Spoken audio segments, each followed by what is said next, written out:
نحمدہ و نصلی علی رسولہ الکریم، اما بعد، اعوذ باللہ من الشیطان الرجیم، وَإِلَٰهُكُمْ إِلَٰهٌ وَاحِدٌ، اور تمہارا معبود حقیقی صرف اللہ ہے۔ ناظرین، توحید کی دوسری قسم ہے توحید الوہیت۔ ارشاد فرمایا کہ تمہارا معبود حقیقی الہ واحد صرف اللہ ہے۔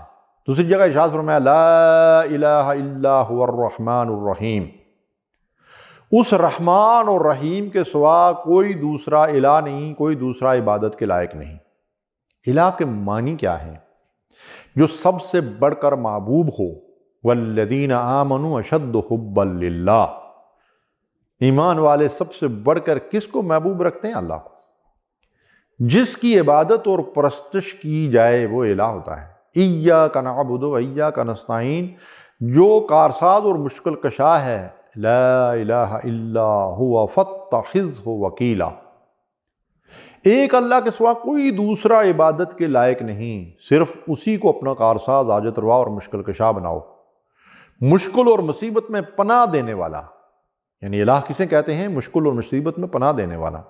امن یجیب المضطر اذا دعاہ ویکشف السوء وَيَجْعَلُكُمْ خُلَفَاءَ الْأَرْضِ أَإِلَٰهٌ مَّعَ اللَّهِ، کون ہے؟ أَمَّن يُجِيبُ الْمُضْطَرَّ إِذَا دَعَاهُ، جب اضطراری کیفیت میں تم اس کو پکارتے ہو، وَيَكْشِفُ السُّوءَ، اور تم سے تمہاری تکلیف کو دور کر دیتا ہے، تمہاری مصیبت کو ٹال دیتا ہے، وَيَجْعَلُكُمْ خُلَفَاءَ الْأَرْضِ، اور تمہیں مزید اس زمین کے اندر رہنے کے مواقع فراہم کرتا ہے۔ أَإِلَٰهٌ مَّعَ اللَّهِ، کیا اللہ کے سوا کوئی اور الہ ہے جس کے پاس یہ اختیارات ہوں، یا تمہاری مشکل اور تمہاری مصیبت اور تمہاری پریشانی اور تمہاری اضطراری کیفیت میں تمہاری دماؤں اور فریادوں کو سنے؟ الہ مع اللہ، اللہ پوچھتا ہے ہم سے، کیا کوئی اور اللہ ہے جس کے پاس یہ اختیارات ہیں؟ سورہ اخلاص میں توحید الوہیت کو کھول کر بیان کر دیا گیا ہے۔ اسی وجہ سے رسول اللہ صلی اللہ علیہ وسلم نے اس کو ثلث القرآن قرار دیا۔ اس کے بہت سارے مطلب بیان کیے گئے ہیں۔ ایک معروف مطلب یہ لیا جاتا ہے، اس کو 3 مرتبہ پڑھنے سے پورے قرآن کے پڑھنے کا اجر ملتا ہے۔ اجر کی بات صحیح ہو سکتی ہے، لیکن اصل اس کا مطلب یہ ہے کہ دین کی بنیاد 3 اساسات پر قائم ہے، 3 بنیادوں پر دین کی عمارت کھڑی ہے، 3 ستونوں پر دین کی عمارت کھڑی ہے: عقیدہ توحید، عقیدہ رسالت اور عقیدہ آخرت۔ اور ان میں جو سب سے اہم اور مضبوط ستون ہے وہ ہے عقیدہ توحید، اور اس کا خلاصہ ہے سورہ اخلاص۔ قل هو اللہ احد اللہ الصمد لم یلد ولم یولد ولم یکن لہ کفوا احد۔ کہو، اعلان کرو، ہر بندے سے یہ کہلوایا جا رہا ہے، تم کہو اللہ احد ہے، اکیلا ہے، اللہ الصمد، اللہ بے نیاز ہے ساری کائنات سے، کل کائنات اس کی محتاج ہے، اس کو کوئی احتیاج لاحق نہیں۔ لم یلد ولم یولد، نہ وہ کسی کی اولاد ہے نہ کوئی اس کی اولاد ہے۔ جن لوگوں نے اللہ پر یہ بہتان باندھا تھا، اللہ نے اس کی کلی نفی کر دی۔ ولم یکن لہ کفوا احد، کوئی اس کا ہمسر نہیں، کوئی اس کے برابر نہیں، کوئی اس کی ذات و صفات اور حقوق اختیارات میں کسی طرح سے بھی شریک نہیں۔ حضرت نوح علیہ السلام کی قوم کے آلہہ، الہ نہیں، آلہہ جمع، وَقَالُوا لَا تَذَرُنَّ آلِهَتَكُمْ وَلَا تَذَرُنَّ وَدًّا وَلَا سُوَاعًا وَلَا يَغُوثَ وَيَعُوقَ وَنَسْرًا۔ جب نوح علیہ السلام نے ان کو اللہ کی طرف بلایا تو اس قوم کے سرداروں نے لوگوں سے کہا، وَقَالُوا، انہوں نے کہا، کیا کہا؟ لَا تَذَرُنَّ آلِهَتَكُمْ، اپنے الہوں کو مت چھوڑو، جن کو وہ حاجت روا، فریاد رس سمجھ کر ان سے التجائیں کرتے تھے، ان کے نام کی نظریں اور نیازیں اور چڑھاوے چڑھاتے تھے۔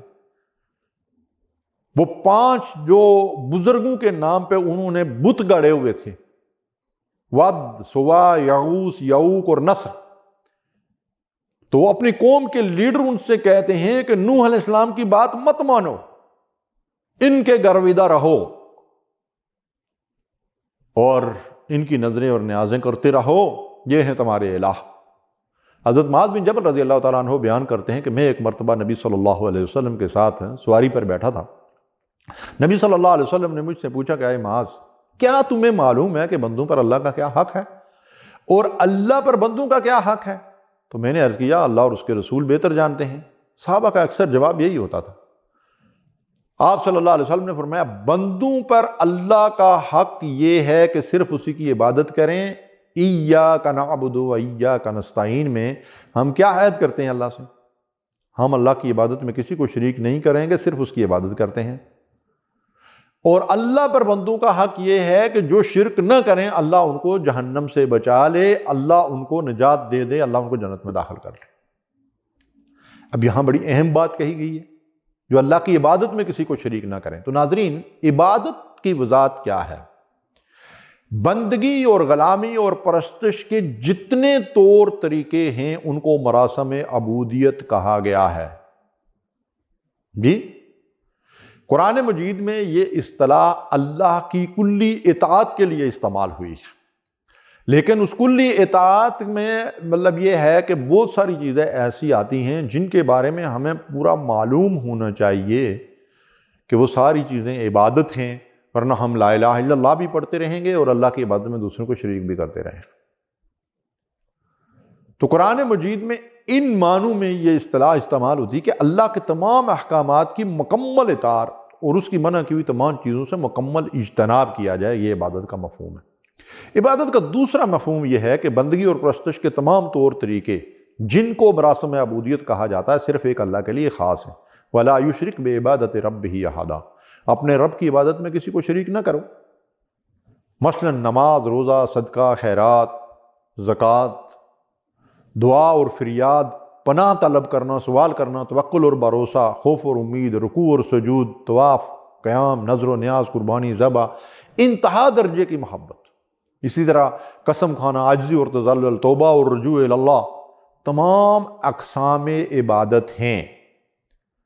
اور اس کے علاوہ بھی جتنے کام ثواب حاصل کرنے کے لیے، اللہ کی طرف رجوع کے لیے، اللہ کے سامنے عاجزی کرنے کے لیے اور اللہ کی عبادت کے طور پر کیے جاتے ہیں، وہ تمام مراسم عبودیت صرف اور صرف اللہ کے لیے ہیں۔ ان میں سے کوئی عمل بھی اگر کسی اور کے لیے کیا جائے گا تو یہ اللہ کی الوہیت میں، اللہ کی عبادت میں شرک ہوگا۔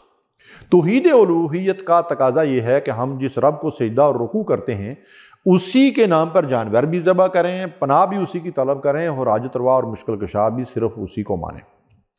مولانا ہادی نے مسدس حالی میں الہ کے مفہوم کو اتنا وضاحت سے بیان کر دیا ہے کہ اگر ہم ان اشعار کو سمجھ کر ہضم کر لیں تو ہم توحید کے اس مسئلے کو جو ہے وہ اچھی طرح سے سمجھ سکتے ہیں۔ کہتے ہیں ہے ذات واحد عبادت کے لائق، دل اور زبان کی شہادت کے لائق، اسی کے ہیں فرمان اطاعت کے لائق، اور اسی کی ہے سرکار خدمت کے لائق۔ اسی پر ہمیشہ بھروسہ کرو تم، اسی کے غضب سے ڈرو گر ڈرو تم، اسی کی محبت کا صدا دم بھرو تم، اسی کی طلب میں مرو گر مرو تم۔ مبرہ ہے شرک سے اس کی خدائی، نہیں اس کے آگے کسی کو بڑائی۔ لا الہ الا اللہ وحدہ لا شریک لہ، لہ الملک ولہ الحمد وہو علی کل شیء قدیر۔ وصلی اللہ علی نبینا محمد۔